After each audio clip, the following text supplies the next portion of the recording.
Well, here I am, making a commentary. I know it's been quite a bit. I know I was making those claims towards the beginning of the year, that I was going to start uploading consistently. I'm trying to, I'm working a lot. That's one thing, but I'm also trying to pursue my dreams. I've always been someone who, my dream is to be a writer. I've always loved literature. I love reading. So I'm trying to pursue my dreams of becoming a writer, and I'm also working a lot, and so I don't really have the time to upload that much. But I needed to make this video because this is news that hit hard. 2020 in terms of what's going on in the world right now is not fun. Like there's a lot of bad stuff going on in the world right now. But in terms of gaming, man, like especially for me, two people that man I idolized in the gaming industry. Like first it was announced that Dan Houser was leaving Rockstar, and if you don't know who Dan Houser is, it's because he doesn't really put his name out there. Like the Houser brothers have built Rockstar into what they are. They created a genre-defining game in GTA with GTA 3. Um, and ever since then, I mean, Dan Houser, man, he's been the lead writer on all GTA since 3. Red Dead Redemption, Red Dead Redemption 2, Bully. I mean, this guy is an icon. And he's not looked at, like, he's never talked about, like some people talk about Kojima as if he's like a god or something, but like Dan Houser truly is a gaming god. Like, this man, not only has he worked on the biggest blockbuster games in the industry. I mean, GTA 5 is still selling in the top 10 in NPDs. But like GTA 4, the best GTA in my opinion. GTA 3, like I said, a genre-defining game. San Andreas, so many people's favorite game growing up.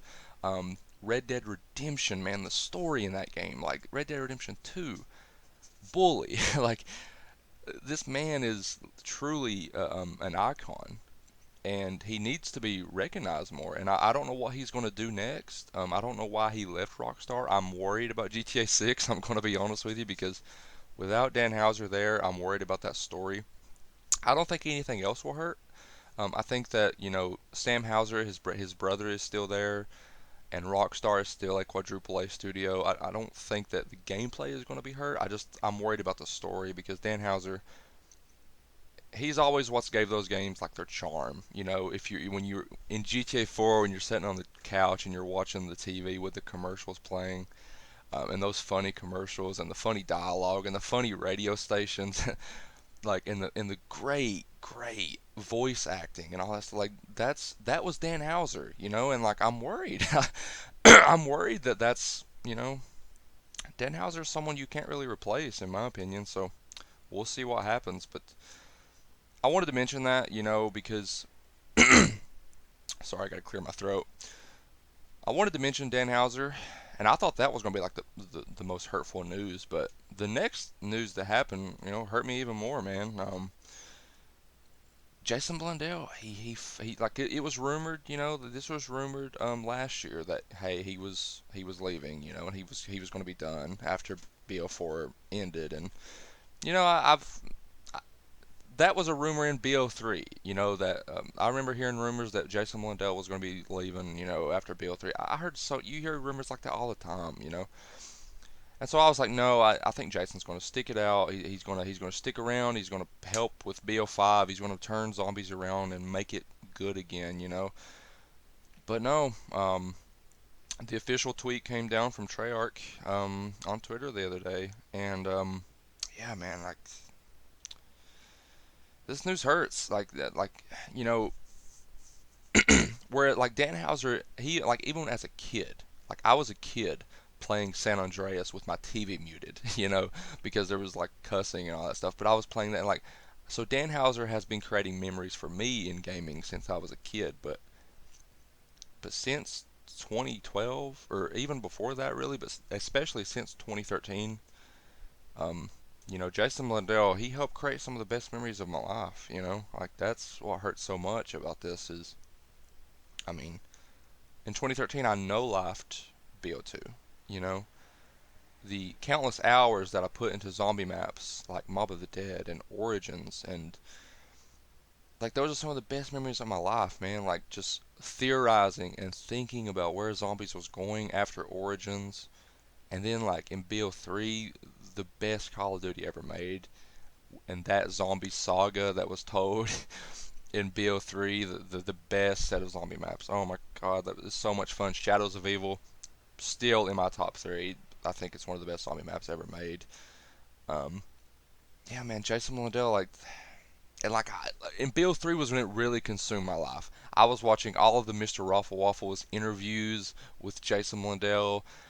The zombies community was so alive, and I was just watching every bit of videos from JC Backfire and all of those guys. And to kind of see where zombies is now, to where like all of the like Mr. Raffle Waffles, he hasn't uploaded in months.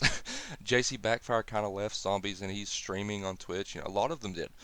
Pretty much all, not all of them, but most zombies community members kind of went away because there was just like nobody was watching anymore, you know, and nobody was really interested anymore. And it sucks, you know, it sucks to kind of see where the mode has went, and now to see that Jason's gone, you know, someone who helped, like I said, helped create the best memories of my life. I'll never, as long as I live and as long as I have my memory, I'll never forget, you know, setting up late, playing Origins and all of that stuff. I'll never forget me and my friends beating or completing every one of the Easter eggs in BO3, you know, Drazendrock and Zetsubo and Revelations and that whole saga, you know, that whole thing in 2016 of Revelations happening and it kind of being like at the time we thought it was the end of the zombie story, you know, and it was the biggest moment, and it was just so beautiful to watch this co-op mode that came from nothing just bloom into something so popular, um, and how the community kind of, you know, just came together, and it's one of those things that I'll never forget. I'll never forget being a part of the zombies community during those years, and I hope that, you know, whatever happens next with Treyarch's next game, I hope it can get back to being that good. But with Jason leaving, I got to tell you, I don't have much faith. You know, a lot of people. There's some people like very rarely, but I've seen some people like trash Jason and say, "Oh, this is good. This means zombies will be good again." It's like, no, you obviously weren't. You obviously weren't like playing like, or well, I guess everybody can have their opinion. You know, like I don't want to be too biased and say that, oh, you have to like Jason Blundell maps. No, I understand. There was a whole argument in 2016 about Jimmy Zielinski, who was the original Zombies guy. It was a whole argument about whose maps were better. I never really looked at it like that. I've enjoyed every Zombies map that Treyarch has put out. The only one I sort of disliked was Call of the Dead, which a lot of people did enjoy that. I understand. You know, some people, it's an unpopular opinion, but I did enjoy that map. But other than that, even Transit, I have so many good memories with Transit. You know, and that's the map that gets the most shit from people. Um, so whoever's next, you know, the speculation is that it's going to be Lee Ross, the guy who was with Infinite Warfare Zombies. He was like creative director over Infinite Warfare Zombies. I enjoyed Zombies in Spaceland.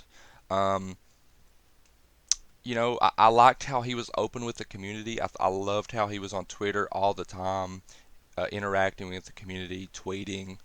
I enjoyed that. Um, but I don't know. I don't know. You know, I'll give him a chance if it's going to be him. Like maybe, you know, uh, maybe with Treyarch, you know, because I don't know. It's one of those things that it's hard to really predict. Because, like I said, I enjoyed Lee Ross interacting with the community all the time. But that being said, I didn't really enjoy many of the maps in Infinite Warfare. Like I said, Zombies in Spaceland was cool, but Raven the Redwoods was okay. And then after that, I kind of just, you know, Shaolin Shuffle. I ended with Shaolin Shuffle. I ain't gonna lie, I didn't play after that. But we'll see. I mean, we'll see what the direction is, and we'll see. You know, there's been a lot of rumors that it's going to be an Ether Story reboot, which I would be on board with, honestly, because it's been proven in this community that the community wouldn't just not care if it's not Ether, and that's just the unfortunate. It has been tried by Treyarch. I mean, no, it's been tried by Infinity Ward. It's been tried by Sledgehammer Games. It's been tried by Treyarch. nobody will care if it's not Ether. I mean, it's just been proven. Nobody cared about the Chaos story. Nobody cared about Infinite Warfare zombies. Nobody cared about World War II zombies. No one cared about Exo zombies. No one cared about Extinction. That wasn't even zombies, but no one cared about it. If you don't have Richtofen, if you don't have Maxis, if you don't have Group 935, people just won't care. And that's unfortunate. And a lot of it's because Activision started milking zombies, Because I think what Jason Blundell was trying to do with BO3 was show us that there was a bigger universe outside of Group 935 and all this stuff. That was the whole that was the whole point, when he introduced the multiverse and the fractured timelines and all this stuff and like, you know, Richtofen meeting another Richtofen and all this stuff. It was like, hey, it was kind of that Lovecraftian horror where, hey, you know, you are small in this very, very large world, and that's where the Apothicons came from, and that's what got me. That's why when in 2016 Blundell he hooked me with that story, and I was like, wow, this is the best damn story that's been told in zombies, um, and so it's just been proven, like it's just been proven, like you cannot, the community just won't care unless it's involving the Ether story. And even if you don't have Richtofen in them as the characters, you have to have it in the Ether universe. You just have to, because people aren't going to care. The legacy is too strong. The lore that it's been built on is too strong. People don't just want to drop all of that and start all over. And it's been proven. I was sure. I was like, if anyone can start a new story and captivate the zombies community, it's going to be Treyarch, and it's going to be with the Chaos story. And after two maps, people dropped it. Nobody cared. Nobody cared about any of the DLC maps that came out. The only one that people enjoyed was Ancient Evil. But even then, it was too late. First impressions are everything. And so if you don't come out of the gate with like a great map, people just aren't going to care. And that didn't happen with the Chaos story. And I don't know what the future of Treyarch Zombies is. I don't know, and it's sad to say, but I don't know if there'll ever be another time like in 2016 when, like 2016 is the only game I played. Like in 2016, I had no other time for other games. I was like, no, I've got to be on BO3 Zombies. I've got to grind. I was Prestige Master on this game. Like I devoted so much of my time into this game. I don't know if we'll ever get back to that. I don't think it's fair to assume that we will. I think that with BO5 this year, um, I think that we've all just got to kind of lower expectations, and that's sad to say, especially coming from a studio that we once put on a pedestal. Treyarch was the golden boy. Treyarch was the ones who was like, no, they always make great games. They never mess up. And then BO4 came along.